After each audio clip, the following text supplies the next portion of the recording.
Wisconsin Eye's 2014 election coverage is brought to you by the Wisconsin Hospital Association. For over 90 years, a valued voice for Wisconsin hospitals, supporting high-quality, high-value care in communities like yours.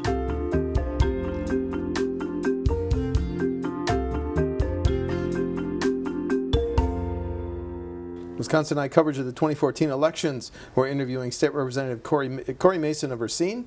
He's a Democrat seeking re-election in the 66th Assembly District. Cory, welcome back to Wisconsin Eye. Thanks for having me back. Wisconsin Eye appreciates the support of the Wisconsin Hospital Association, which represents more than 139 hospitals and health systems, for making these candidate interviews possible. Cory, you're a member of leadership in terms of being on joint finance. Right. Number one issue? Jobs. Jobs. Jobs in the economy, definitely. Do you say that because Racine is tragically often leads the state in terms of its unemployment rate, or statewide? Well, both. I mean, I think it has been a rough economy for the state of Wisconsin under Scott Walker for the entire state, but for Racine in particular. I mean, we're a manufacturing town, and so, you know, when the economy takes a downturn, we get hit extra hard. Still, our biggest employment sector is in manufacturing, but we've got a number of challenges that when the economy gets a cold, you know, we get it pretty hard. Democrats have made a big issue, such as yourselves, in terms of the long number of bills they would have liked to see passed. What's the number one bill? What's the bill that would have, you think, had the best effect for jobs that didn't get passed? So for me, it's all about capacity for the Wisconsin Technical College and what we could have done here at Gateway. So we have a basic supply and demand problem with a skilled workforce. So we have the highest unemployment in the state. We've been plagued by it for years, but even in this town, there are thousands of jobs that go unfilled because we don't have the skilled workforce to fill those jobs. And so it's a basic economic supply and demand problem. You would think that this governor would want to invest in things that would shorten the time for people to remain on wait lists, that would make it easier to identify those employers that have jobs available to get them the skills they need and the certification they need to win. But it has been something where we've seen big funding at the technical college system, and the governor is starting to do a little bit to put some money into job training, but instead of just putting it back into tech colleges, he's created a whole new bureaucracy through DWD that's been really slow in getting the funds out into the districts. Since we're talking about the tech colleges, as you're aware, the governor this summer said, let's not only freeze tuition on the UW system campuses, let's freeze it on the tech colleges for 2 years. Good move or bad move? Good move. Good move to freeze tuition. If he does everything that he should do about it. So you can freeze tuition for higher education, we should, to make it more affordable for students. I mean, students are graduating now with student debt loads that are haunting them for decades, right? But if you freeze tuition but then don't invest in the university system or the technical college system to make up for the shortfall so that they can operate, what initially looks like a good move, and it's certainly good economically for the access issues, if people have to wait longer to get the programming they need and employers need to wait longer to get the skilled workers they need, it can catch up to you pretty quickly. So you can't do it on the cheap. We should do tuition freezes, but then we should invest in our higher education systems to make sure that they can graduate the future employees that employers tell us that they need. Let's talk about some budget issues. First of all, let's talk about aid to schools. Future of choice and vouchers, if you have anything to say about it, because vouchers just started in this community where we're sitting, just in this biennial budget, correct? Started last... Okay, it started 4 years ago? Yeah, well, it was passed in the last budget, yes, so it's coming online this time. It had a cap, now the cap's been removed. So, you know, I mean, if I had my druthers, we wouldn't have vouchers here in Racine. I don't think people generally want vouchers expanded statewide. And in my mind, it's actually, the voucher program has been a horrible distraction for fixing education in this state. I understand, you know, if you have a voucher school, why it would be appealing to you. I understand why the Archdiocese finds it appealing, because it helps keep, you know, Catholic schools that have had struggling enrollments viable, and that's great for the diocese and other religious schools that have really benefited from the program in Milwaukee and now here. The problem is, if you look at the whole experiment from Milwaukee, I mean, the argument was, look, if we have this competition, rising tide's going to lift all boats, we're going to close the achievement gap, kids are going to start to achieve in ways that they didn't before, and it's going to fix this problem of public education in Milwaukee and other urban areas. And that just hasn't happened. What we have seen happen is a huge expansion. Instead of saying we're going to do a small pilot that would just be directed at the poorest kids in the district, we've really seen it open to people of all incomes, and a clear intent to make it a statewide project. But the reality is that it's a huge distraction from doing what the state constitution says that we're supposed to do, which is to adequately educate every child. And so letting voucher schools cherry pick from the public school population who they want to educate, and then leaving fewer resources for the public school kids that are still in that system, doesn't move us forward. In fact, moves us further behind. So you'd shut it down in your home community and shut it down statewide. Would you continue it in the city of Milwaukee? I think just had it 20 plus years. Yeah, I think I think you can't just sort of turn the lights off overnight, right? I mean, I think there's a couple things I would want to do right away. Number one, if they're going to get public tax dollars, they should be accountable the same way public schools are. They should have to go to referendum in a community if they want to be here, just like public schools do if they want to expand their programming. They should have to play by the same rules. If they want the public taxpayers to fund their program, they should have the same accountability as the public schools do. In terms of phasing it out, I mean, you wouldn't want to turn it out over a day, but you could certainly say, okay, after this class, we're not going to enroll new students, right? You could see how you could phase it out over time. Okay. And I think, limit the idea of taxpayers paying for a private school voucher for the child of a millionaire, I mean, with no income limits, is absurd. I mean, I think if we're really going to do this, supposedly get at urban education, we should target the kids that supposedly have a means test. Yeah, economically. I mean, if that's who it's designed to help, then let's target it for them. Let's not just make it, a great way for people who want to send their kids to private schools to have taxpayers pay for that private education. Transportation funding. As a member of finance, you've heard the projected deficit in the next biennium, $600 million, $700 million. You can almost pick a number. How would you fill it? Well, I think how I wouldn't fill it is with tolls. I mean, there's been much discussion. I was just at an event last week with the speaker where he brought up, well, maybe we should do tolls. We're close enough to the border. I'm not somebody who, unless there was a way you could just set it up at the Illinois border and make folks from Illinois pay that on the way in the way they do to us on the way back. I don't think people like paying those tolls. I don't think they like having to stop for the traffic, the pass, everything else. I think one of the things that's good about Wisconsin for recruiting businesses is the way that we can move goods and services without people having to go through that toll system. And so that's a concern of mine. But we do have to fund our transportation system, whether that's looking at funding it the way we used to with gas tax indexing or something else so that people pay at the pump as they go. I think we're going to have to look at. If you look at, according to the Nonpartisan Fiscal Bureau, the hole that we're trying to fill, it's almost dollar for dollar that gas tax indexing that they removed. In 2006. Yeah, and so, I know it was a popular thing to do because people were looking for relief at the pump, and, but the reality is we have to invest in our transportation system if you're going to have a strong and vibrant economy. So you sound like you're willing to consider raising the gas tax and indexing it. And what about the $75 you and I pay for our license plates? I think we need to put a number of things on the table to take a look at it. But my last preference would be to do a tollway.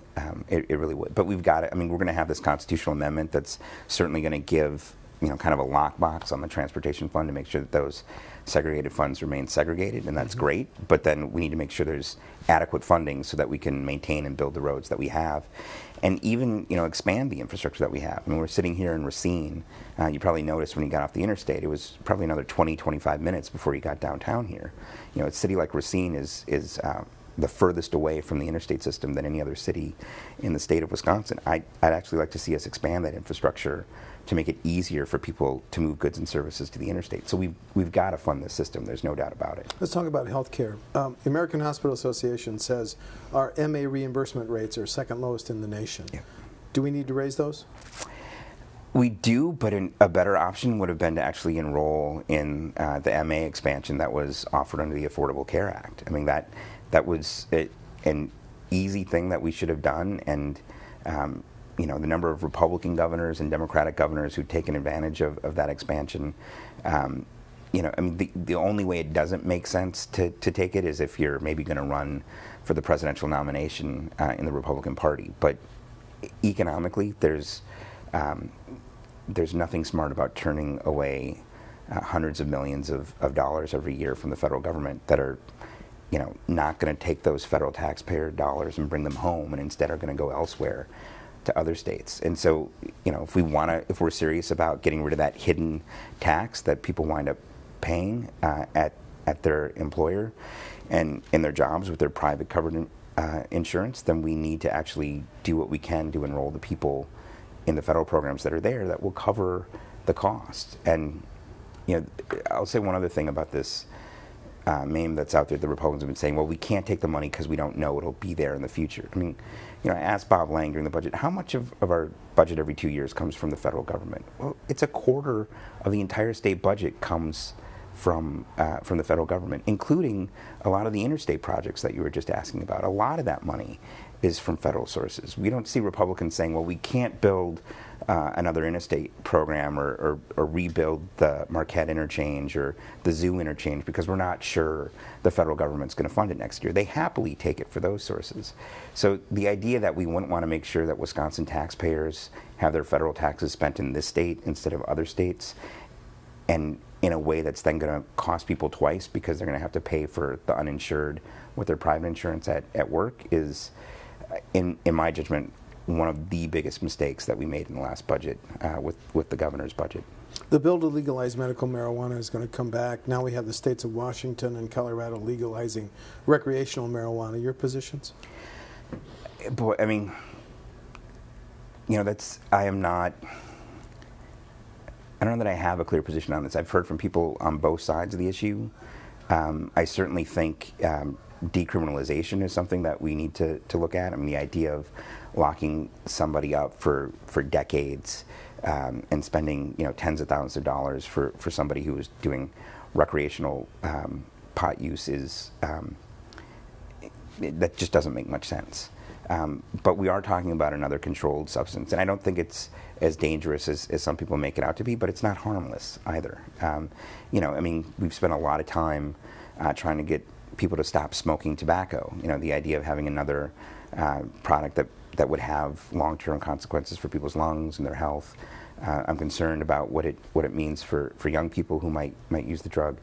So, I'm still looking at it. I mean, if I had my druthers, I'd like us to start at decriminalization and saving taxpayers money for recreational drug users. But what about the medical side of it? Yeah, I mean, I think there's some merit there too. It would need to be tightly controlled. I think the way California was doing it was, basically a wink and a nod to recreational use. If it's for true medical purposes and there's a doctor prescribing it and it's closely regulated and it's, for something that really would receive real relief, cancer patients and people who have glaucoma and other things, then I think it makes sense, but it needs to be tightly constrained. But, I mean, the other thing I will say is, when I think about running for office and representing this community, I'm thinking about how to get people employed into a family supporting wage. I'm thinking about how to make health care affordable. I'm thinking about how to make sure our kids all get a great education. This is not the issue that gets me going. I understand. First offense drunken driving, should it be a crime? I think we're one of the few states that don't have it. I think the challenge is always going to be, you can go down that road, but there's a real fiscal impact of what it should be. So, I certainly think that drinking and driving needs to have a real consequence to it, and that us being one of the few states, if not the only state, that doesn't look at it that way, raises some real concerns. On the other hand, we've also seen real success with treatment and diversion programs and alternatives to incarceration on alcohol abuse and other drug abuse. And I'd much rather change the behavior and get people to be less likely to reoffend, and than opposed to saying, well, you've got to do jail time. And at the end of the day, I think we should look at what works. Does making it a felony the first time reduce fatalities, or is it just saying, this is the standard that we need to have, because it is a serious crime. I mean, you're operating a very heavy, potentially deadly vehicle, and to operate it under the influence can have deadly consequences. So we've got to look at all of it. This summer, the governor said he'd like to drug test someone receiving unemployment benefits and food stamps. Your position? I mean, for me, this is the hard reality about this issue is it polls well, right? So it sounds great about saying we're going to hold those people accountable and reinforce the image that people who are on those kind of benefits must be shiftless people who are abusing drugs or whatever the case may be. I'm somebody who believes that we are much better off putting those resources into training people and getting them into the jobs they need, as opposed to finding a way to remove people off the benefits. And that's what it's really designed to do. All the additional standards they put on, you talk to people, whether they're in food pantries or other places, these additional requirements that they're putting on aren't going to eliminate the number of people who are in poverty. They're just going to reduce the number of people who use those programs. And in the long run, that winds up costing us more, because they're not able to support themselves and move on. I think food stamps is a really important program. The idea of, a spouse or a kid of somebody who may have, used marijuana recreationally, suddenly not knowing where their next meal is going to come from. It may play well at the polls, but the reality is, if we're serious about moving people out of poverty and into jobs and into the middle class, this isn't the way you do it. It polls well. It sounds great to say, we're going to hold those people accountable who are not doing it. And the other thing is, I have real concerns when we start saying programs that go to try to lift people up out of poverty and get them into the middle class. We're going to test for those programs, but people who might get big tax breaks or tax credits and government funding and other things, we don't talk about drug testing them. And it seems to be something that's really targeted at people who are poor and people's image of who they think poor people are. And at the end of the day, it doesn't reduce poverty, and it doesn't do what I think we want to do to build a strong middle class. Okay. Finally, you are being challenged by a third-party candidate. Do you want to highlight any differences with your opponent? Yeah. So my opponent is somebody who believes, I think, in as little government as possible, and really has the view that if we had less government, things would just work out better, that people would have more access to their own capital, and things would fix themselves, and the economy would trickle down, and everything would work out just fine. It's a belief that's been in vogue since Ronald Reagan. It's something that's, even though he's an independent, has become sort of a mainstream view in the Republican Party. Problem is, it doesn't work, especially in a community like Racine, where we're trying to move people out of poverty and into the middle class and keep people in the middle class. The trickle down just hasn't happened. We've been waiting for it for 30 plus years now, and it still hasn't come. And so if that's the case, then we need to invest in those technical colleges so that employers have the skilled workers they need, and we need to invest in our schools so that when kids come out of those schools, they're employable by people here, and we have a community that big companies can recruit and retain workers in. So, government has an important role to play.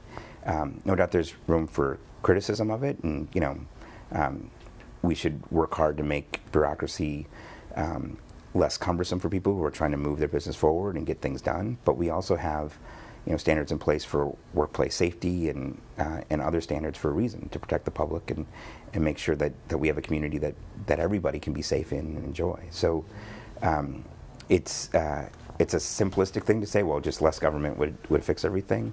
But for a community like Racine, it would be devastating. It would be devastating. Very good. State Representative Cory Mason of Racine is a Democrat seeking re-election in Assembly District 66. Cory, thanks for talking to Wisconsin Eye. Thanks for coming to Racine. Thanks.